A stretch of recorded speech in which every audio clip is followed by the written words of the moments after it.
नमस्कार, आप देख रहे हैं मातृभूमि में आपके साथ शोभना यादव। और मातृभूमि की शुरुआत इस समय की बड़ी खबर से, अमृतसर से। ये बड़ी खबर, पंजाब के अमृतसर में एक सब इंस्पेक्टर को बम से उड़ाने की कोशिश हुई है। बताया ये जा रहा है कि कल रात इस सब इंस्पेक्टर दिलबाग सिंह की गाड़ी के नीचे बम लगाने की कोशिश की गई।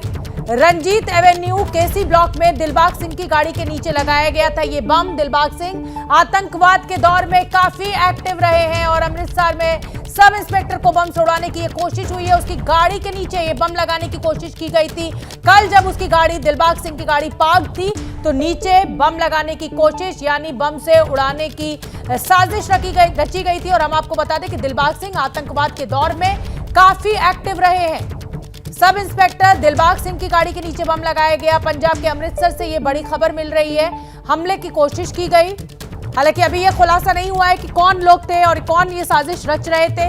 क्या मोटिव था, क्या सिर्फ आतंकवाद में एक्टिव रहने की वजह से ये बम हमला करने की कोशिश की जा रही थी या फिर कोई और मामला।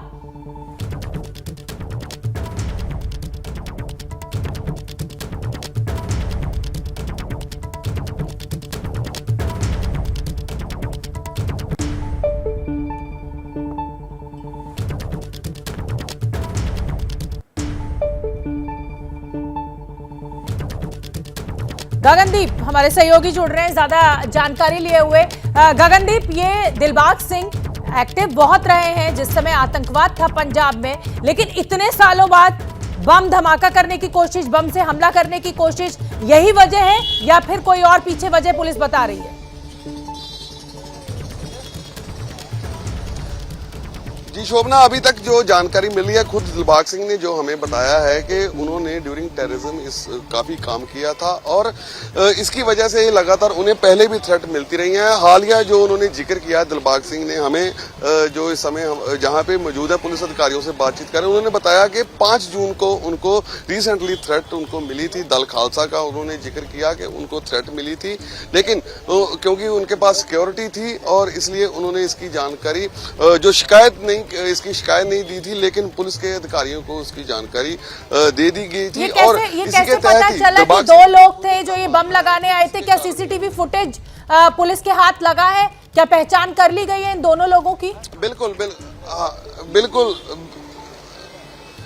बिल्कुल शोभना, इन दोनों की पहचान नहीं हुई, लेकिन कुर्ता पजामा पहने 2 लोग रात 12 बजे के करीब मोटरसाइकिल के ऊपर आए। जो बोलेरो गाड़ी थी दिलबाग सिंह के घर के C block Ranjit avenue area जो है पॉश एरिया है अमृतसर का, तो वहां में दिलबाग सिंह के घर के बाहर जो उनकी बोलेरो हरे रंग की गाड़ी लगी थी, तो उसके पास 2 लोग जब आए तो उनमें से जो एक ने उतर के गाड़ी के नीचे जो विस्फोटक पदार्थ लगाया। और सुबह जब मलकीत सिंह नाम का जो कार वॉश करने के लिए लड़का जो उन्होंने रखा हुआ था वो आया, तो उसने देखा कि टायर के पास कोई चीज इस तरह की लगी हुई है, तो उसने तुरंत इसकी जानकारी जो सब इंस्पेक्टर सीआईए में तैनात है, सीआईए में जितने भी अधिकारी हैं ड्यूरिंग टेररिज्म और हालिया गैंगस्टर जो खिलाफ जो सीआईए के तमाम अधिकारियों ने पंजाब में काम किया है, तो दिलबाग सिंह भी उनमें से एक है जो काफी समय से एक्टिव थे।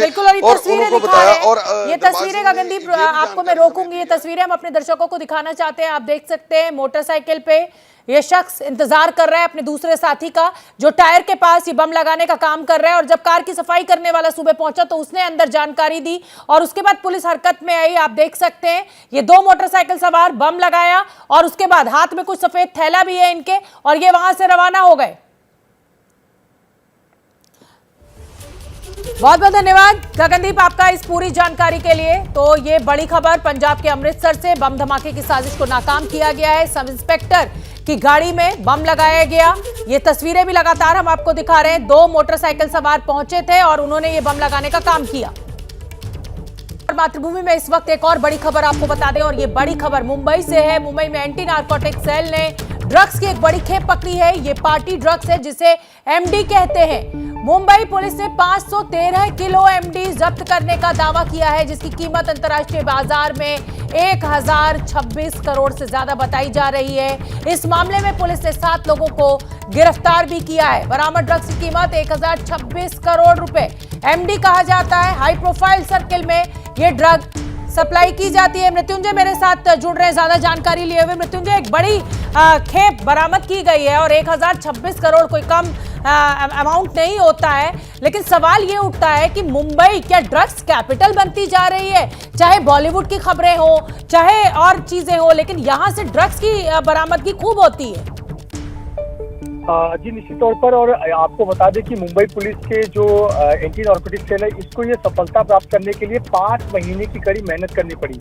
दरअसल मार्च महीने में इन्होंने मुंबई के शिवाजी नगर इलाके से कुछ लोगों को गिरफ्तार किया था जिनके पास से एमडी ड्रग्स मिले हुए थे, लेकिन ये जरूरी था कि आखिरकार ये जो ड्रग्स है इसका स्रोत कहाँ से है, और इस पर लगातार anti narcotic cell Mumbai police की काम कर रही थी। और कुछ दिनों पहले ही 13 तारीख को मुंबई पुलिस को बड़ी सफलता मिली जब गुजरात के अंकलेश्वर से रॉ मटेरियल, जिससे ये एमडी ड्रग्स बनाया जाता है, ये रॉ मटेरियल सफेद पदार्थ जब्त किए गए। और ये जो आंकड़ा है ये 513 किलो का है, यानी बाजार में इसकी कीमत 1026 करोड़ रुपए 1026 करोड़ रुपए के ये ड्रग्स बरामद किए गए हैं। 7 लोगों को गिरफ्तार किया गया, इसमें एक महिला भी है, जिसमें से 7 में से 5 लोगों को न्यायिक हिरासत में भेज दिया गया, जबकि 2 लोग अभी भी एंटी नारकोटिक सेल के कस्टडी में हैं। और अभी भी पुलिस को लगता है कि एक बड़ा रैकेट है जो अंतर्राज्यीय है, यानी कि कई और राज्यों में फैला हुआ है, और ऐसे पर पुलिस इस रैकेट को और भी ज्यादा खंगालने में, तोड़ने में लगी हुई है। और शक है कि न केवल महाराष्ट्र, गुजरात, बल्कि अन्य राज्यों में भी ये रैकेट फैला हुआ है, जो बड़े शहरों में, खासकर मुंबई, दिल्ली जैसे शहरों में एमडी को सप्लाई करता है और युवाओं को निशाना बनाता है। बहुत बहुत धन्यवाद मृत्युंजय इस पूरी जानकारी के लिए। तो बरामद की गई जो ड्रग्स है 1026 करोड़ अंतर्राष्ट्रीय मार्केट में उनकी कीमत बताई जा रही है। एमडी ड्रग्स के साथ 7 पेडलर्स को पहले हिरासत में लिया गया, 5 को गिरफ्तार किया गया। अभी भी 2 जो है पेडलर्स, उनके साथ पूछताछ चल रही है। जो नारकोटिक्स डिपार्टमेंट है उसको ये शक है कि ये तार बड़े स्केल पर जुड़े हुए हो सकते हैं कुछ और अपराधियों से। आज की दुखद खबर आपको बता दें, कश्मीर के शोपिया में कश्मीरी पंडित की हत्या की गई और इस हत्या को लेकर एक बड़ी जानकारी इस समय सामने आ रही है। कश्मीरी फ्रीडम फाइटर्स नाम के आतंकी संगठन ने शोपिया हत्याकांड की जिम्मेदारी ली है। आतंकी संगठन ने अपने बयान में कहा है कि मृतक तिरंगा रैली के आयोजन में शामिल था और इसीलिए उसकी हत्या की गई है। शोपिया में 2 कश्मीरी पंडित भाइयों पर आज आतंकी हमला हुआ, जिसमें एक की जान चली गई, एक भाई का उपचार अस्पताल में चल रहा है। और आतंकी संगठन केएफएफ ने अब ये जिम्मेदारी ली है और कहना है कि तिरंगा रैली में शामिल हुए थे ये दोनों ही भाई और इसीलिए इनकी हत्या की गई।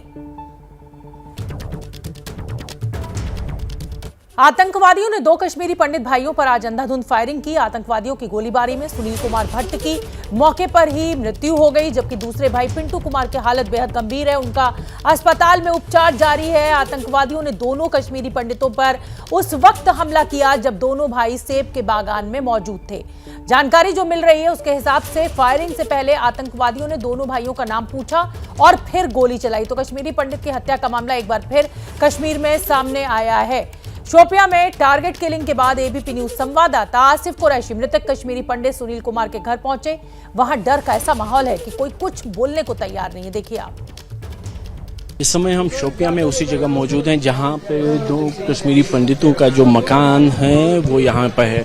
अब से थोड़ी देर पहले सुनील का शव जो है वो घर पहुंच गया है और घर के बरामदे में उसको रखा यहाँ पे जो देखेंगे कि आसपास के गांव से सभी लोग यहाँ पे पहुंचे हैं। मैं बता दूं कि इस गांव में केवल 2 ही परिवार हैं कश्मीरी पंडितों के जो यहाँ रहते हैं और उनमें से एक परिवार ये हैं जिनके 2 भाइयों को आज गोली मारकर निशाना बनाया गया, जिसमें सुनील की मृत्यु हो गई, जबकि दूसरे भाई पिंकू कुमार इस समय अस्पताल में मौजूद है। गांव में सुरक्षा तो बढ़ा दी गई है, लेकिन आसपास देखे तो डर का काफी ज्यादा माहौल है। और इस समय अब यहाँ पे देखे तो पड़ोसी अब शव के अंतिम संस्कार की तैयारियां कर रहे हैं, जहां कुछ लोग जो शव के लिए ज़रूरी चीज़ें होती हैं वो सामान तैयार कर रहे हैं, वहीं कुछ लोग शव जलाने के लिए जो लकड़ियां हैं वो तैयार कर रहे हैं। और यहाँ पे लेकिन माहौल काफ़ी ज़्यादा जो उग्र सा हो गया है, क्योंकि परिवार काफ़ी ज़्यादा तनाव में है। अभी यहाँ पे लोग जो आसपास के आए हुए हैं वो दाना तो बना रहे हैं, लेकिन यहाँ पे काफ़ी ज़्यादा जो है तनाव बहुत ज़्यादा हो गया है और जिसके चलते सुरक्षा के काफ़ी ज़्यादा प्रबंध किए। लेकिन जिस तरीके से 2 महीने के भीतर यहाँ पे घटनाएं घटी हैं तो आप देख सकते हैं यहाँ पे कुछ लोग हैं, इनसे जानने की। चाचा, आपका नाम चाचा क्या है? आप यहीं पे रहते हैं? नहीं, हम नहीं। वो कहाँ से? किसी और को पूछना मुझे पता नहीं, मैं दूसरी डिस्ट्रिक्ट का। दूसरे डिस्ट्रिक्ट हाँ, से मुझे क्या? पता। आप यहाँ क्यों आए थे? ये तो हमसा है। हमसाए हैं, हाँ, इसीलिए आए। इसलिए। भाई आपका नाम क्या है? आप जानते हैं इनको? सुनील को जानते थे? मैं दूर का रहने वाला, दूर से आए? यहाँ से दूर से ऐसे। आप यहाँ सुना था आपने? क्या नहीं, कुछ नहीं। नहीं पता। जो आप देख सकते हैं कि ये जो यहाँ पे डर का माहौल है काफी ज्यादा है। आसपास के पड़ोसी यहाँ पे पहुंच भी रहे हैं लेकिन कोई भी बात करने को तैयार नहीं है कि आखिर हुआ क्या। अब फिलहाल यहाँ पे तैयारियां जो है अंत्येष्टि की हो रही हैं, जबकि दूसरा बच्चा परिवार का जो है वो इस समय भी अस्पताल में मौजूद है। कैमरामैन अरशद हुसैन के साथ आसिफ कुरैशी, एबीपी न्यूज, शोपियां। तो डर का माहौल है। आप देख सकते हैं कि हमारे रिपोर्टर ने जैसे ही माइक मुंह पर लगाया, कोई भी कुछ भी बोलने को तैयार नहीं। और इस समय एक बड़ी खबर आ रही है, घाटी में कश्मीरी पंडितों की टारगेट किलिंग के बाद कश्मीरी संघर्ष समिति ने एक बड़ा ऐलान किया है। कश्मीरी संघर्ष समिति ने सभी कश्मीरी पंडितों से कश्मीर छोड़ने की अपील की है। अपने संदेश में कश्मीरी संघर्ष समिति ने लिखा है कि आतंकियों ने साफ कर दिया है कि वो कश्मीर में सभी कश्मीरी पंडितों को मार डालेंगे। चिट्ठी में न्यायपालिका और सरकार की नाकामी का जिक्र भी किया गया है और साथ ही लिखा गया है कि घाटी में कोई कश्मीरी पंडित सुरक्षित नहीं है। जान बचानी है तो सिर्फ और सिर्फ एक ही विकल्प है और वो विकल्प है कश्मीर छोड़ना। तो कश्मीर संघर्ष समिति ने यह अपील की है, घाटी में कश्मीरी पंडित सुरक्षित नहीं है इसलिए कश्मीर छोड़ो। सरकार की नाकामी का भी जिक्र इस चिट्ठी में किया गया है। कश्मीर में दोबारा टारगेट किलिंग की घटना को लेकर दहशत का माहौल है। कश्मीरी पंडित भाइयों पर हमले को लेकर रिश्तेदार प्रशासन पर आरोप लगा रहे हैं। रिश्तेदारों का आरोप है कि शिकायत के बावजूद प्रशासन की तरफ से सुरक्षा मुहैया नहीं कराई गई। सोचो, हमारी जिंदगी के बारे में सोचो, हमारी सेफ्टी के बारे में सोचो। देवकाओं का जवाब ये है, आप अपने गांव में बैठो, अपने उतरी गांव वालों के साथ काम करो, उतरी मारो। मैं अपने गांव के बाहर आपको नहीं ले सकता हूं। ये ड्यूकॉम का जवाब है। बोला और मेरे हाथ में कुछ नहीं है, मैं कुछ नहीं कर सकता हूं आपके लिए।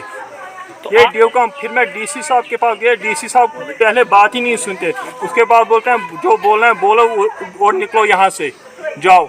ये कौन सा तरीका हुआ उनका? या हमारे यहाँ कोई हक नहीं है? जब ड्यूकॉम के हाथ में कुछ नहीं है तो हम यहाँ क्या कर रहे हैं? आज भी वही हुआ जो पहले मेरे भाई के साथ हुआ। आज तक किसी अफसर ने हमारा नहीं सुना। ये 4 महीने हुए, पीछे 5 महीने हुए, किसी ऑफिसर ने नहीं सुना हमारा। हम आज भी यहाँ मार रहे हैं। तो ये जो भाई थे ये क्या घर में ये जो कातिल हुआ, इस कातिल का जिम्मेवार खाली ड्यूकॉम और डीसी हैं बस। तो ये क्या घर में थे कि बाग में थे? घर में थे, बाग में थे। क्या हमें घर से बाहर नहीं निकलना है? हमें मजदूरी नहीं करना है? हमें अपने बच्चों को नहीं पालना है? हमें पेट अपने लिए खाना नहीं कमाना है? ना हमारे पास नौकरी है, ना कुछ है। हम क्या करेंगे? तो कश्मीरी पंडित भाई हैं, उनके ऊपर हमला हुआ। एक भाई की मृत्यु हो चुकी है, एक भाई गंभीर स्थिति में उपचार चल रहा है। शोपियां से मेरे सहयोगी आसिफ कुरैशी जुड़ रहे हैं ज्यादा जानकारी लिए हुए, और दिल्ली से नीरज राजपूत हमारे साथ जुड़ रहे हैं। मैं आसिफ कुरैशी आपका रुख करना चाहूंगी। अभी मैं स्थानीय लोगों की बाइट सुन रही थी, काफी गुस्सा लोगों के बीच में है और सीधा सीधा आरोप स्थानीय प्रशासन के ऊपर लगा रहे हैं कि किसी तरीके की कोई मदद नहीं मिल रही है। डर का माहौल है। उधर कश्मीर संघर्ष समिति कह रही है कि कश्मीर छोड़ो।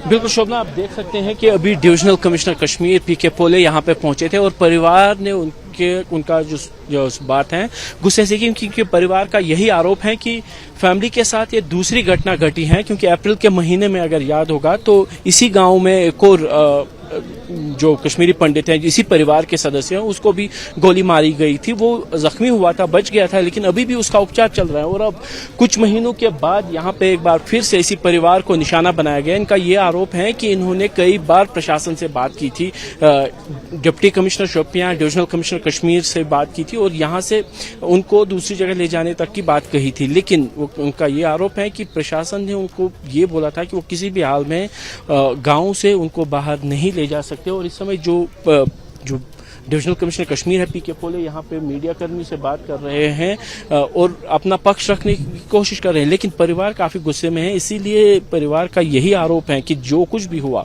उसकी जिम्मेदारी जो है सीधे सीधे तौर पर प्रशासन की। हम भी कोशिश यहाँ पे कर रहे हैं कि हम डिविजनल कमिश्नर तक पहुँच सके, लेकिन चूंकि भीड़ काफी ज्यादा है, आप देख सकते हैं कि लोग उन तक पहुँचने की कोशिश कर रहे हैं। हम भी कोशिश तो कर रहे हैं, लेकिन परिवार सीधे तौर पर इस हत्या की जिम्मेदारी प्रशासन पे इसलिए डाल रही है क्योंकि इससे पहले भी यहाँ पे परिवार के साथ इस तरीके की घटना घटी है और हाल फिलहाल के दिनों में जिस तरीके से अल्पसंख्यकों चाहे प्रवासी मजदूर हो या कश्मीरी पंडितों को निशाना बनाया गया है तो ये उसी की कड़ी मान रहे हैं।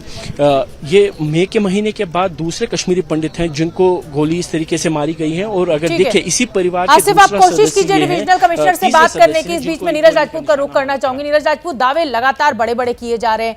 खुद जो एलजी साहब हैं, मनोज सिन्हा साहब, वो खुद इन परिवारों से मिलते हैं, प्रशासन की मीटिंगें बुलाते हैं, लेकिन जो स्थानीय नागरिक हैं वो सीधा सीधा आरोप प्रशासन के ऊपर लगा रहे हैं। कह रहे हैं इनकी लापरवाही के चलते हमारे परिवारों की जान जा रही है। आप केंद्र सरकार अगला क्या कदम उठा सकती है, कैसे इस सिचुएशन को हैंडल किया जाए, क्योंकि टारगेट किलिंग का ये पूरा मामला। बिल्कुल शोभना, ये बिल्कुल आपने बिल्कुल ठीक बात की, लेकिन मैं एक दो बात जोड़ देता हूँ कि शोपियाँ जो ज़िला है, शोपियाँ जो इलाका है वो दक्षिणी कश्मीर के सबसे संवेदनशील इलाकों में से एक है, जहाँ पर अभी कश्मीर घाटी में जो कुछ डिस्ट्रिक्ट बचे हैं जहाँ पर आतंकवाद सिमट कर रह गया है, उनमें से जो शोपियाँ हैं या फिर पुलवामा, कुलगाम, अनंतनाग और मैं नीरज आपको रोक रही हूँ। डिविजनल कमिश्नर आसिफ के साथ है, उनका मैं रुख करूंगी। जी आसिफ, तक रहा दूसरी जगह देने की बात जो है, इसमें से कुछ एक मुझे अब याद नाम नहीं है, एक फैमिली को जो है हमने हॉल जो कैंप आता है उसमें भी कमरा दिया हुआ है जी।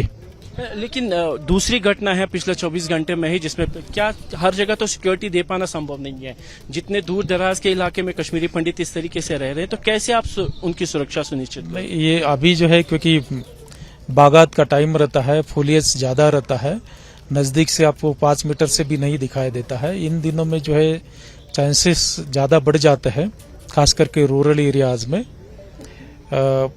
आर्म फोर्सेस और हमारे जो पुलिस जो है पूरा प्रयास कर रही इस जो 30 साल से जो बवाल चल रही है इसको खत्म करने का, और हम जरूर इसको जल्दी से जल्दी खत्म। कश्मीरी पंडित संघर्ष समिति जो कि यहाँ पे कश्मीरी पंडितों का उन्होंने अपील सी कर दी है सभी कश्मीरी पंडितों से यहाँ से पलायन करने की, तो कैसे आप इस डेफिनेटली जो है उनके जो रहनुमा है संजय टिक्कू जी, वो खुद नॉन माइग्रेंट है, यहीं रहे हैं पिछले 30 साल से जो है डट करके मुकाबला करते आए हैं। मुझे लगता है डेफिनेटली वो सबको जो है वैसी अपील करेंगे जैसे वो खुद इसको डट करके मुकाबला करते हैं। क्या परिवार से अभी आपकी बात हुई तो क्या कुछ परिवार का कहना है? क्या वो डेफिनेटली जो बुजुर्ग व्यक्ति थे जो कश्मीरी लैंग्वेज में बात कर रहे थे, उनका कहना है कि सिक्योरिटी एक डेफिनेटली चिंता का विषय है। पिछले 30 साल में जो है इतने डिफिकल्ट हालात में भी उन्होंने झेला है। हमारा प्रयास रहेगा इसको ठीक। कैसे आप इंश्योर करेंगे कि ऐसे लोगों को कैसे वो उनको आप भरोसा देंगे कि ये ऐसी घटना दोबारा नहीं होगी, क्योंकि 24 घंटे में ये दूसरी घटना है। जब कोई मोमबत्ती बुझने लगती है तो बहुत तेज फड़फड़ाती है, तो वैसे ही बुझने जा रही है मोमबत्ती जो पिछले 30 साल से हमारा जो दुश्मन मुल्क है वो चला रहा है। और यहाँ की जो बहुत ही मिनिस्कुल माइनॉरिटी, नॉट मोर देन 1 या 2% से जो है जो सपोर्ट करती है, मिसगाइडेड है, डेफिनेटली जो है वो भी समझ रहे हैं कि इससे कुछ होने वाला नहीं है। हम इसको जल्दी से जल्दी क्या आइडेंटिफाई हो पाए हैं जिन्होंने इस घटना? करेंगे, जरूर करेंगे। सिक्योरिटी फोर्सेस के आला अफसरान जो है काम पर है, आए हुए आप जानते हैं। शुक्रिया। तो शोभना, आप देख सकते हैं कि डिविजनल कमिश्नर उनका ये कहना है कि जिस तरीके से सुरक्षा बल काम कर रहे हैं वो इस केस को भी सॉल्व करने की कोशिश कर रहे हैं, लेकिन उनका ये कहना है कि एक परिवार को यहाँ से दूसरी जगह शिफ्ट किया गया था, लेकिन चूंकि ये समय जो खेती बाड़ी का है, बाग बगीचों में काम करने के लिए लोग आते हैं, तो इस तरीके की घटना हो सकती है। लेकिन ठीक है आसिफ, मैं आऊंगी आपके पास। बिल्कुल नीरज राजपूत, आपका मैं रुख करना चाहूंगी। डिविजनल कमिश्नर को हमने सुना और बड़ी बात वो यही कह रहे हैं कि मोमबत्ती बुझने से पहले लॉ जो है वो तेज हो जाती है। यानी प्रशासन के द्वारा, सरकार के द्वारा लगातार ये दावा किया जा रहा है कि कश्मीर में आतंकवाद को खत्म किया जा रहा है और दिख भी रहा है हमें एनकाउंटर्स के रूप में, और इसीलिए ये इस तरीके का रिएक्शन, इस तरीके की बौखलाहट आतंकवादियों की। बिल्कुल शोभना, यही बात मैं बताने की कोशिश कर रहा था पहले जब बोलने लग गए। कि जो आतंकवाद है और जो शोपियां हैं, जो उन डिस्ट्रिक्ट में से बचा है जो सबसे ज़्यादा संवेदनशील इलाकों में से एक है। दक्षिण कश्मीर में ये आतंकवाद इन डिस्ट्रिक्ट्स में जो शोपियां हैं, कुलगांव है, पुलवामा है, अनंतनाग, और साथ ही फिर आप उत्तर कश्मीर की बात करें तो बारामूला और बड़गांव, ये इलाके ऐसे हैं जहाँ पर अभी भी आतंकवाद बहुत चरम पर है। यहाँ पर कोशिश की जा रही है, सिमट गया है इन डिस्ट्रिक्ट्स में भी। और शोपियां जो है सबसे संवेदनशील इलाकों में से है। मैं खुद घूम चुका हूँ इन इलाकों में। और अगर ये परिवार, कश्मीरी पंडित जो परिवार है, जो जैसा कि हम रिपोर्ट देख रहे थे आसिफ की, कि पूरे गांव में सिर्फ 2 परिवार ऐसे कश्मीरी पंडित हैं जो रह रहे हैं, तो उनकी हिम्मत की दाद देनी पड़ेगी। पिछले 30 साल से जो किलिंग्स हो रही थी, जब सब जानते हैं, और किस तरह से पलायन हुआ था कश्मीरी पंडितों का, उसके बावजूद भी अगर ये यहाँ पर रुके हुए हैं तो ये दिखाता है कि किस तरह का, कितना बहादुर ये परिवार हो सकता है। हालांकि एक परिवार के सदस्य की अब मौत हो गई है और कश्मीर संघर्ष समिति बोल रही है कि जाने के लिए, लेकिन हम लोग देख रहे हैं कि आर्टिकल 370 हटने के बाद से जो कश्मीरी जो पंडित हैं जो वापस आए हैं या जिनको रोकने की कोशिश की जा रही है, और बहादुरी से सामना किया जा रहा है। लेकिन लोगों का, जो स्थानीय लोग हैं नीरज, उनका गुस्सा भी वाजिब है। जब परिवार का अपना कोई जाता है तो उस दुख की कोई सीमा नहीं, और इस तरीके का रिएक्शन सामने आता है। आगे बढ़ेंगे और बता दें आपको कि कश्मीरी पंडित की हत्या को लेकर एक तरफ जहां स्थानीय लोगों में गुस्सा है, तो वहीं सियासी पारा भी गर्म हुआ है। एआईएमआईएम अध्यक्ष असदुद्दीन ओवैसी जहां पंडितों को सुरक्षा नहीं दे पाने का आरोप लगाकर केंद्र सरकार को घेर रहे हैं, तो वहीं जम्मू कश्मीर बीजेपी के अध्यक्ष रविंद्र रैना का कहना है कि पाकिस्तान परस्त आतंकियों में से किसी को नहीं छोड़ेंगे। लेफ्टिनेंट गवर्नर साहब हैं और वहाँ पर सेंट्रल गवर्नमेंट की सरकार है, प्रधानमंत्री श्री नरेंद्र मोदी का एडमिनिस्ट्रेशन चलता है, तो वो नाकाम साबित हुए। 370 इसलिए हटाया देश को ये कहकर के पूरे पंडितों को फ़ायदा होगा, कश्मीर में अमन हो जाएगा। तो ये तो पहला हमला नहीं है कश्मीरी पंडित पर, जो बरसों की मेहनत के बाद उनको लाकर वहाँ पर वो आ रहे थे, रह रहे थे। आज वो उनको आप, उन कश्मीरी पंडितों को आप बिल्कुल ही अनसेफ कर दिए, और वो इसलिए अनसेफ हो रहे हैं क्योंकि आपकी सरकार ने उनको के सेफ्टी प्रोवाइड करने में सरासर नाकाम साबित हुई है। और कश्मीरी पंडित तो अब कश्मीर छोड़ के जाना चाह रहे हैं।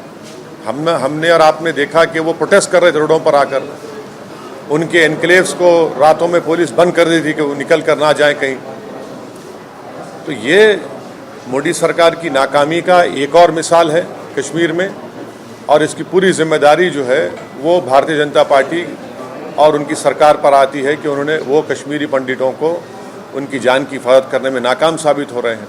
कश्मीर घाटी में जिस प्रकार आज़ादी का अमृत महोत्सव मनाया गया, कश्मीर के बच्चे बच्चे ने अपने हाथों में तिरंगे झंडे लेकर जश्न आज़ादी का अमृत महोत्सव मनाया, और चारों दिशाओं में तिरंगे झंडे कश्मीर में लहराए गए, फहराए गए।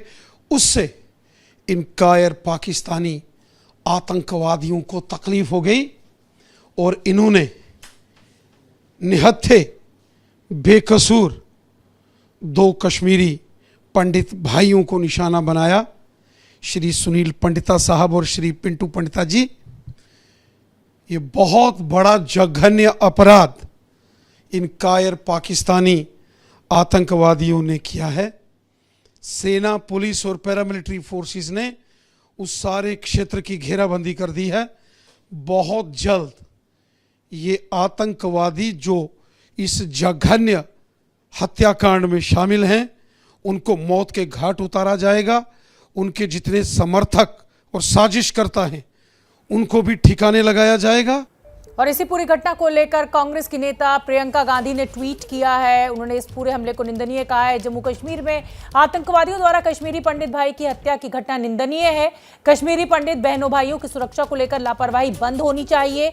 कई महीनों से कश्मीरी पंडित बहन भाई अपनी सुरक्षा को लेकर आवाज उठा रहे हैं। सरकार को उनकी आवाज सुनकर ठोस कदम उठाने होंगे। तो देश के कई हिस्सों में बाढ़ और बारिश का संकट बरपा हुआ है। मध्य प्रदेश और राजस्थान में हालात सबसे ज्यादा खराब हैं। दोनों राज्यों के कई जिले जलमग्न हैं। मध्य प्रदेश के होशंगाबाद, राजगढ़, नरसिंहपुर में बाढ़ जैसे हालात हैं। ये तस्वीरें, 8 तस्वीरें आपके सामने है। कुछ ऐसी तस्वीर राजस्थान से भी मिल रही है। बारा और बांदवाड़ा में पानी का स्तर जो है वो लोगों को डरा रहा है।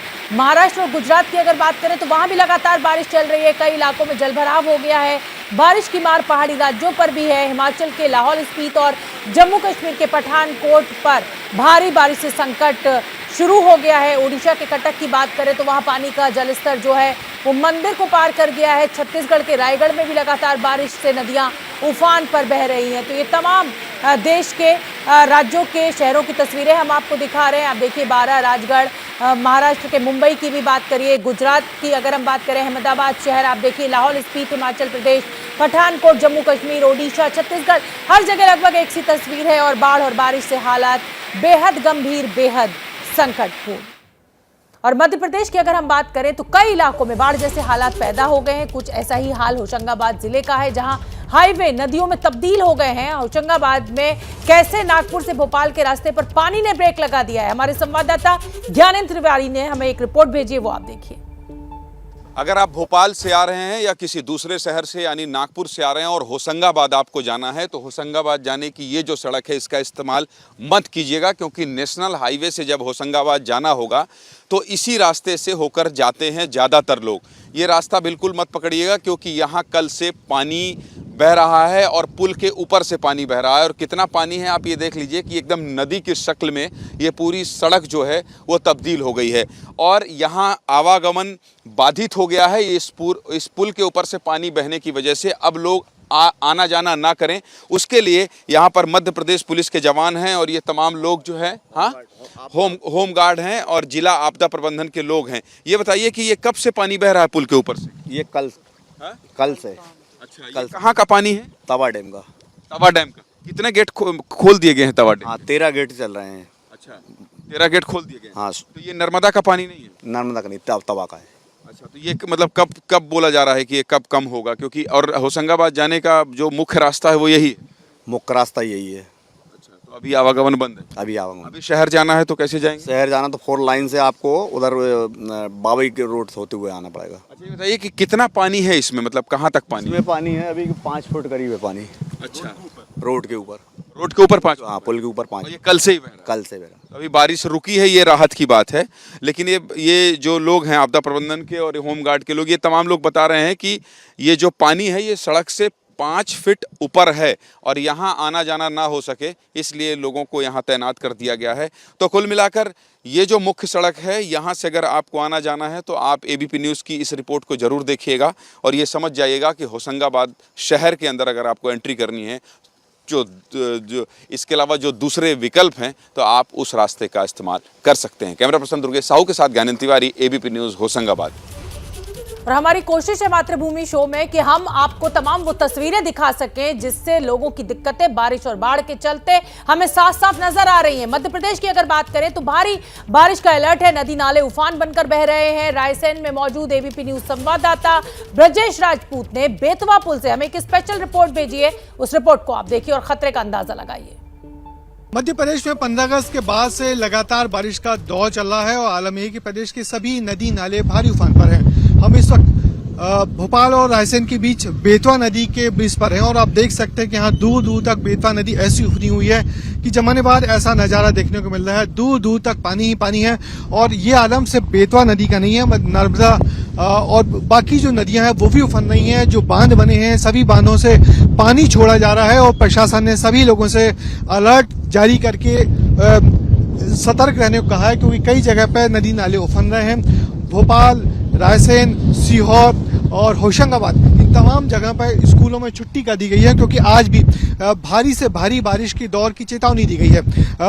मौसम विभाग ने कहा है कि आने वाले 2 दिन में होशंगाबाद, रायसेन, भोपाल, बैतूल, सिवनी, इन इलाकों में जबरदस्त पानी बरसेगा और यही वजह है कि आप दूर दूर तक सभी नदी नाले उफन रहे हैं और ये सारा वो पानी है जहां पर डैम में अपना जल स्तर बनाए रखने के लिए जो पानी छोड़ा जा रहा है वो पानी लगातार दूर दूर तक जा रहा है और इस तरीके से नदियां उफन रही हैं। इस नदी उफनने के चलते कई जगह पे पुल टूटे हैं, छोटे छोटे नदी नाले जो निचले इलाके हैं वहां पानी भर रहा है, पुलों के ऊपर से पानी भर रहा है। जो हम होशंगाबाद और बैतूल के बीच में जो ब्रिज पड़ता है नेशनल हाईवे का, वहां भी पिछले कल रात से पानी चढ़ा हुआ तो वहां भी ट्रैफिक बंद है।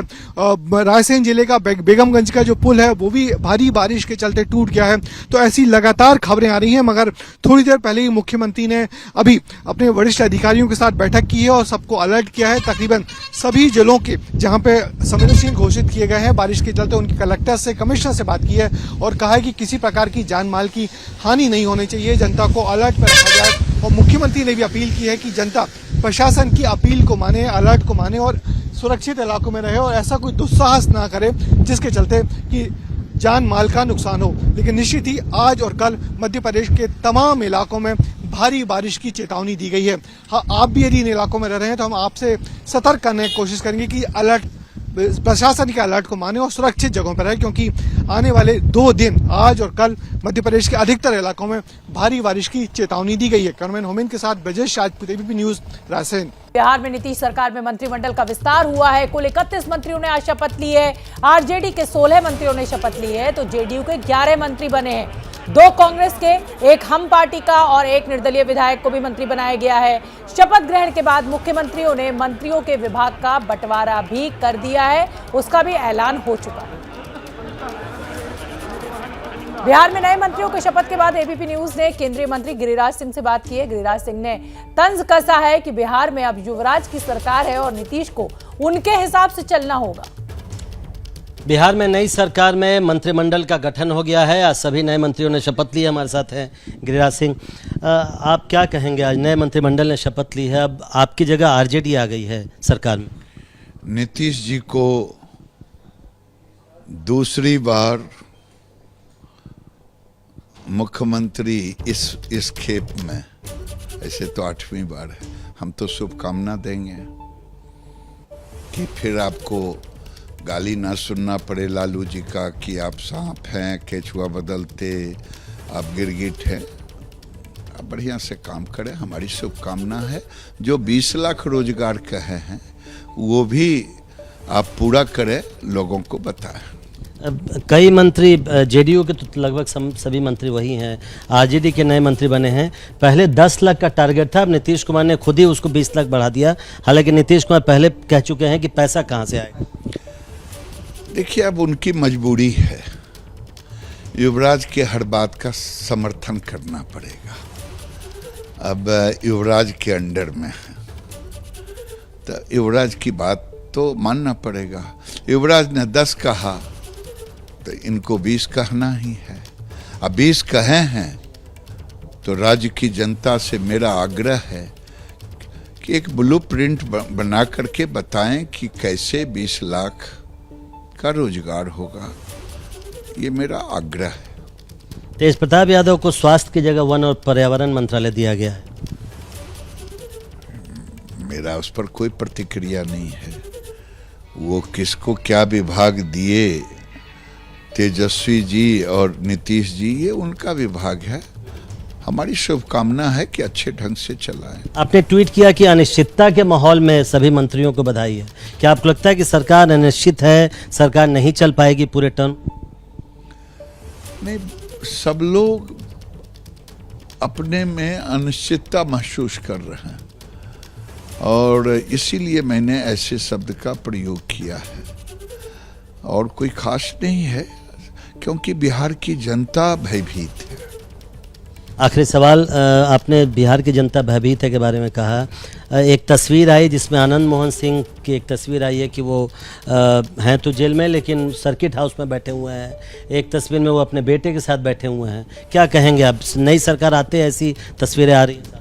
मुझे कुछ नहीं कहना है, नीतीश बाबू कहेंगे वही बेहतर, वही कहेंगे, इससे ज़्यादा मैं नहीं कुछ। आखिरी सवाल, लेकिन इससे आपको लगता नहीं कि लॉ एंड ऑर्डर के मुद्दे पर सवाल खड़ा होता है गिरिराज? देखिए, आने वाले दिन में इसका जवाब माननीय मुख्यमंत्री जी को देना ही पड़ेगा, क्योंकि कई ऐसे प्रश्न बिहार के लोगों के मनोस्थिति में गुजर रहा है।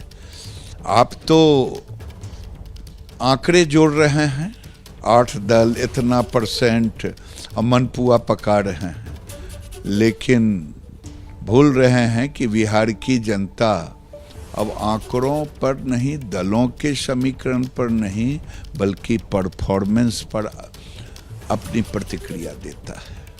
बहुत बहुत शुक्रिया। तो नीतीश कुमार को अब जवाब देना होगा और युवराज की अब सरकार है और युवराज जो कहेंगे वो नीतीश कुमार को मानना पड़ेगा, ये कह रहे हैं गिरिराज सिंह। कैमरामैन मनोज त्रिपाठी के साथ प्रशांत, एबीपी न्यूज़, दिल्ली। तो गिरिराज सिंह को आपने सुना, युवराज की सरकार है और नीतीश कुमार को आदेश तो मानना ही पड़ेगा। बिहार में बदले राजनीतिक घटनाक्रम के बाद बीजेपी में हलचल है। पार्टी ने आज बिहार बीजेपी कोर ग्रुप की बैठक बुलाई है। थोड़ी देर बाद ये बैठक दिल्ली में शुरू हो जाएगी। पार्टी के बड़े नेता इसमें शामिल होंगे। पार्टी क्या कुछ निर्णय लेगी, इस पर बिहार की निगाहें टिकी हुई है। तो दिल्ली में बिहार बीजेपी कोर ग्रुप की बैठक होनी है। नीरज पांडे ज्यादा जानकारी लिए हुए जुड़ रहे हैं। नीरज, जिस तरह से नीतीश कुमार ने पीठ में छुरा घोंपकर और एनडीए को धोखा दिया और अलग हो गए और तेजस्वी के साथ सरकार बना ली, यही कुछ बड़ा मुद्दा आज इस बैठक में शामिल होगा, चर्चा होगी। देखिए, भारतीय जनता पार्टी, शोभना, अब बिहार में विपक्ष में बैठी है, तो भारतीय जनता पार्टी को अब अपना रोड मैप तय करना होगा कि आने वाले जो समय में वो भारतीय जनता पार्टी की लाइन क्या होगी, भारतीय जनता पार्टी लोकसभा चुनाव में कैसे जाएगी और क्या क्या मुद्दे होंगे। इन सब मुद्दों को लेकर आज यहाँ पे अहम बैठक बुलाई गई, कोर कमेटी की बैठक बुलाई गई है, जिसमें बिहार के जो सभी नेता हैं वो मौजूद रहेंगे, भाजपा अध्यक्ष मौजूद रहेंगे और गृह मंत्री अमित शाह भी मौजूद रहेंगे। यहाँ एक बात बताना बहुत ज़रूरी है शोभना, हाल ही में मोर्चों की जो बैठक है वो पटना में बुलाई गई थी। ऐसे जो गठबंधन टूटा उसमें आपने अगर ध्यान दिया हो तो एक बहुत अजीब सी बात सामने आई कि इस गठबंधन को बचाए रखने के लिए भारतीय जनता पार्टी की तरफ से कोई एफर्ट नहीं दिखाए गए। यानी कि ये दिखने को नहीं मिला कि कोई भाजपा का बड़ा नेता पटना जा रहा हो, वहाँ नीतीश कुमार से मिल रहा हो, बैठक कर रहा हो, बात कर रहा हो और इस गठबंधन को बचाने की कसमकस कर रहा हो, ऐसा कुछ दिखाई नहीं पड़ा। इससे एक बात तो साफ है कि कहीं ना कहीं भारतीय जनता पार्टी भी ये चाहती थी कि जो हो रहा है होने दीजिए। उसके पीछे एक बहुत बड़ा रीजन है, इस रीजन को समझना बहुत जरूरी है। हाल ही में मोर्चों की एक बड़ी बैठक पटना में बुलाई गई थी और उस दौरान सभी 200 कॉन्स्टिट्यूंसीज में भारतीय जनता पार्टी युवा मोर्चा के और कुछ वरिष्ठ नेताओं को 2 दिन के प्रवास के लिए रखा गया था। यानी कि वो पूरे across the Bihar her Vidhan Sabha seat पर एक नेता 2 रात प्रवास करेगा और वहां की स्थिति को समझेगा। और उस दौरान जो फीडबैक आया भारतीय जनता पार्टी के पास वो बहुत चौंकाने वाले थे। बहुत चौंकाने वाले इसलिए थे कि जो इंटरनल रिपोर्ट है भारतीय जनता पार्टी के पास वो ये है कि बिहार की जनता, ज्यादातर जनता भारतीय जनता पार्टी की अकेले की सरकार चाहती है। बहुत बहुत धन्यवाद। रिपोर्ट अकेले की सरकार चाहती है, बड़ी जानकारी नीरज पांडे दे रहे हैं कि जो सर्वे बीजेपी के द्वारा कराया गया उसमें निकल कर आया कि जो बिहार की जनता है वो बीजेपी की अकेले पार्टी की सरकार चाहती है और जेडीयू का साथ उन्हें रास नहीं आ रहा। ये हैं शर्मा जी, जो रात का खाना और देश दुनिया की सुर्खियां दोनों लेते हैं सुमित अवस्थी के साथ। अब ये हैं इनके पड़ोसी बैनर्जी साहब। मिष्टी दोई खाते खाते पूरा बंगाल जान लेते हैं सुमन दे के साथ। इनकी तरह आप भी देखें अपने फेवरेट न्यूज एंकर को एक ही ऐप पर और डाउनलोड कीजिए एबीपी लाइव ऐप अपने स्मार्ट टीवी पर।